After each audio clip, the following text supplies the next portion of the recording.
12.7 similar solids. Now remember, a solid is just a three-dimensional shape, um, and we're going to be talking about similar solids. And I've seen this interesting problem that one of my college professors talked about, but it dealt with King Kong. And basically, King Kong is a gorilla that got enlarged, okay? Just got so much bigger, okay? And if the height of a gorilla is, this gorilla I'm going to say is 5'9", that's the same thing as 5.75 feet, and it weighs 510 pounds. We want to know what the weight of King Kong would be.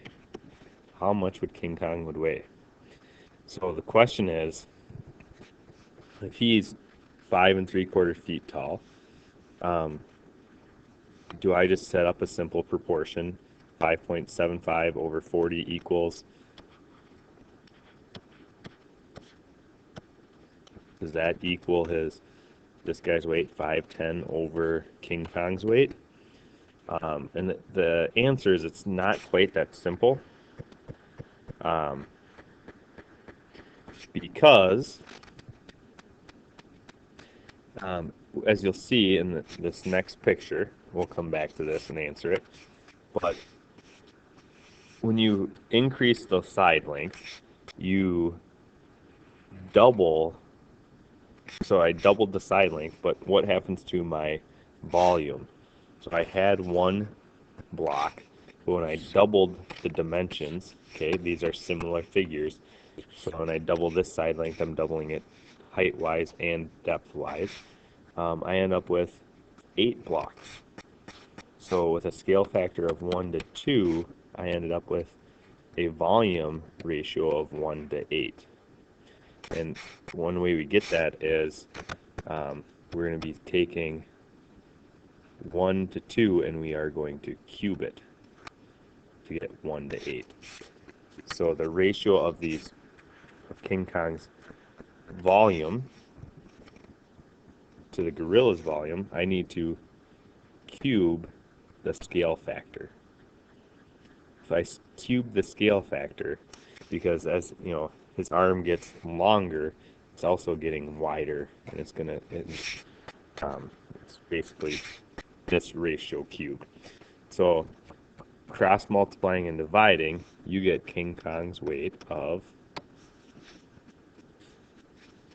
171,690 pounds. So he weighs a lot, okay, and you could divide that by 2,000 and get how many tons he weighs, but he would weigh a lot. And what we want to realize is what my math professor said, and he said, and therefore, King Kong couldn't exist, because if you just triple the gorilla's size, bone strength comes from a cross-sectional area. So if you looked at the cross-section of a bone, the strength comes from little fibers that go across from it this way.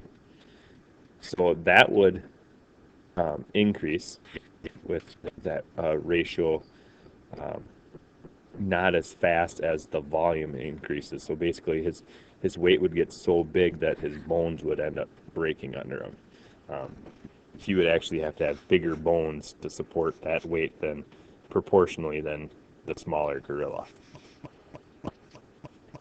Okay, so back to this.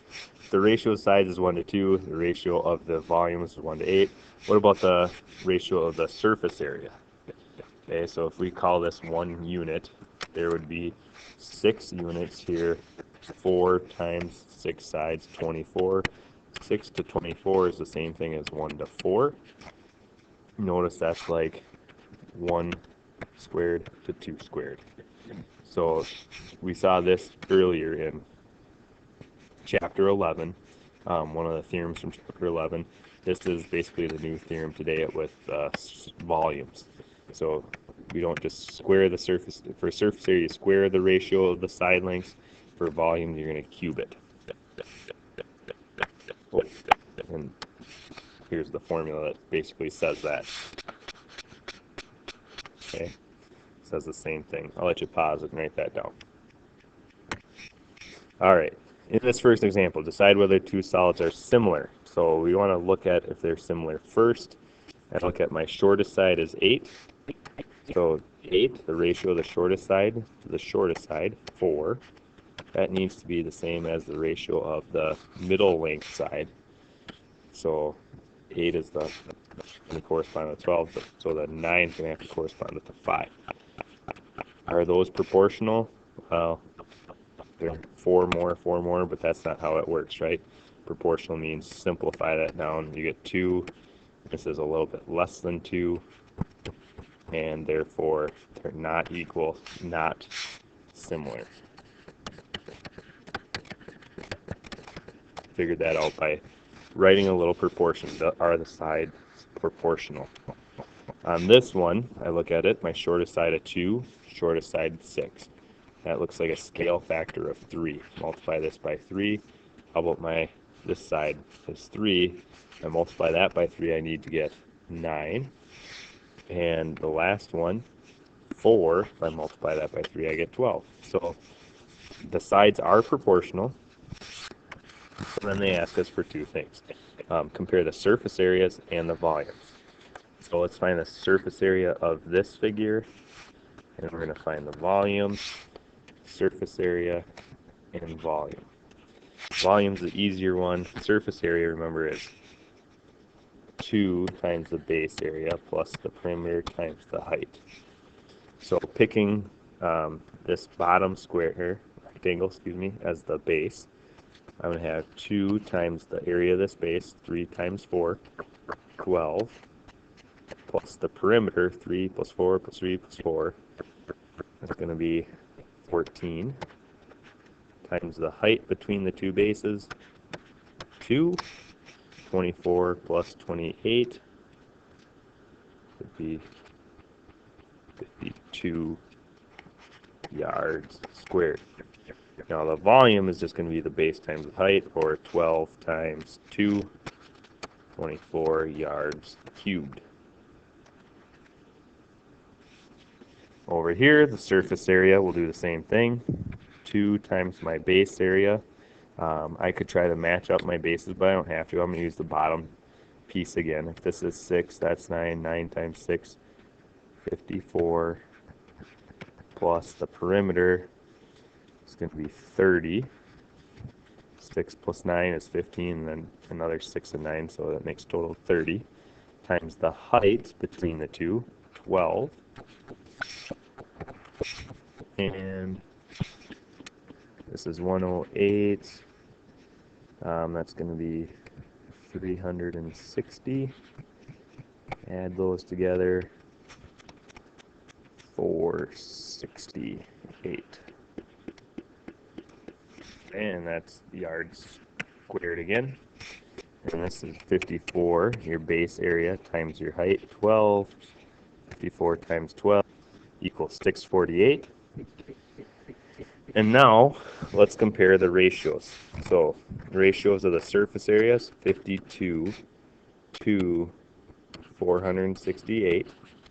And the ratio of their volumes, 24 to 648.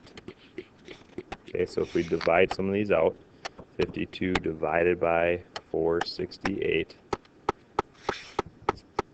is the same thing as 1/9. Okay, 0.1 repeated is 1/9. And we can do the same thing with this and that.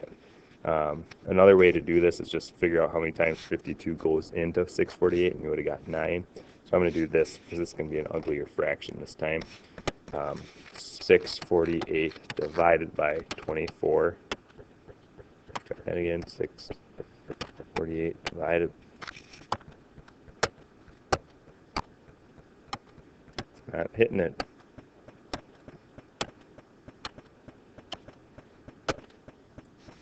You get 27. So 24 goes in there 27 times, so this is 1/27th. And we talked about earlier, the scale factor was 1 to 3.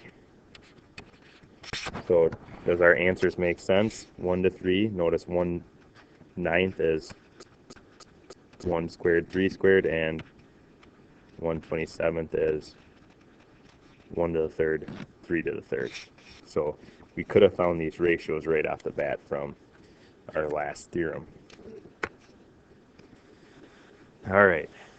Two rectangular prisms are similar with a scale factor of A to B. Ratio 1 to 4. Find the surface area and volumes of prism B, given that prism A has a surface area of 28 and volume of 8. So we know the side length is 1 to 4. So we know that the surface areas will be 1 squared to 4 squared as a ratio, which is 1/16. So I can put, so this was A to B. So we know the surface area of A is 28. We can use that to find the surface area of B. So we can cross multiply and divide. 28 times 16 and get 448 feet squared. For volumes, we're going to take the same ratio 1 to 4, but now we cube it. So that is 1 to 64 equals, the volume was 8 over the volume of B, so cross multiply and divide. 64 times 8.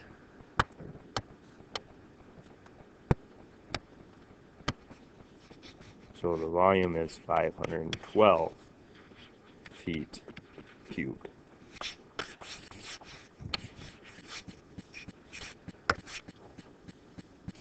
Two cubes have the volumes of 64 meters cubed and 1,000 meters cubed.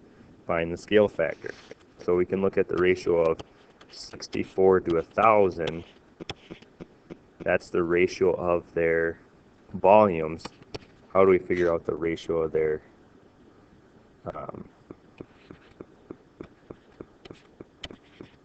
what's the ratio A to B? So we know we had to cube the scale factor AB to get this ratio. So what cubed is 64? You can take the cube root of 64 and the cube root of 1,000, and you'll get 4 over 10, which is the same thing as 2/5.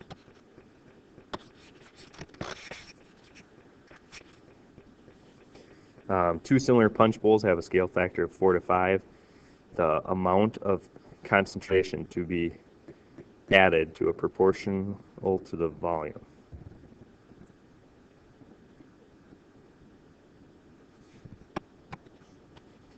All right, I had to just read the question again here. So two similar punch bowls have a scale factor of 4 to 5.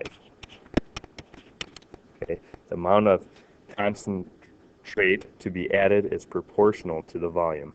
How much concentrate does the smaller bowl require if the larger bowl required 32 ounces?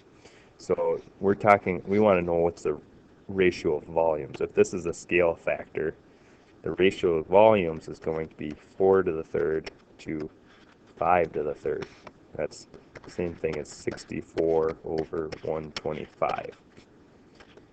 Now, if the larger bowl required 32 ounces of, how much will the smaller bowl require? So we can now set up a proportion of the volumes, and then how much, the concentrate is a volume. So now we can cross multiply and divide. 32 times 64, divide that by 125. It's 16.3 ounces.